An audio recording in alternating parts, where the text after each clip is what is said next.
તમે વિચાર કરો, હું ક્યારે જયારે વિસાવદરની ચૂંટણી ચાલતી હતી ને એકવાર હું નીકળ્યો ગોંડલના માર્કેટ યાર્ડથી સાહેબ 3-4, 5 કિલોમીટર સુધી મારો ખેડૂત સાહેબ 2 દિવસ લાઈનોમાં ઉભો હોય એટલા માટે ઈશુદાન ગઢવીએ રાજનીતિમાં આવવું પડ્યું છે.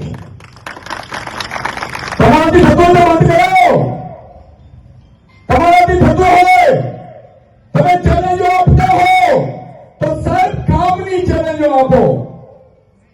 આજે હું એ ખેડૂતોને એકવાર ગયો તો ફેસબુક લાઈવ મેં જોયું, ફેસબુક લાઈવ કર્યું, ખેડૂતોને પૂછ્યું તો સાહેબ અમે તો ગઈકાલના રાત્રે 12 વાગ્યાથી બેઠા છીએ.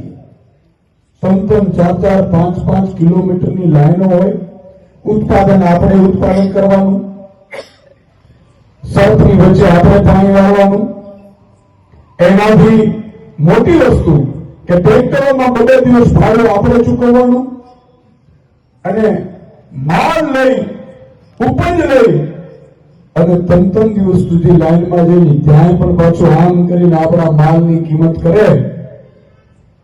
જીરું હોય, મગફળી હોય, કપાસ હોય, એમાં 4 લોકો આમ ઉપાડીને કે 3301, 3310, 3310 તો કે 3320, 3320 3320 3320 હાલો 3320 માં નક્કી થઈ ગયું.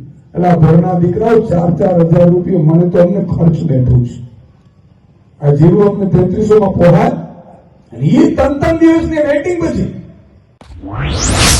News updates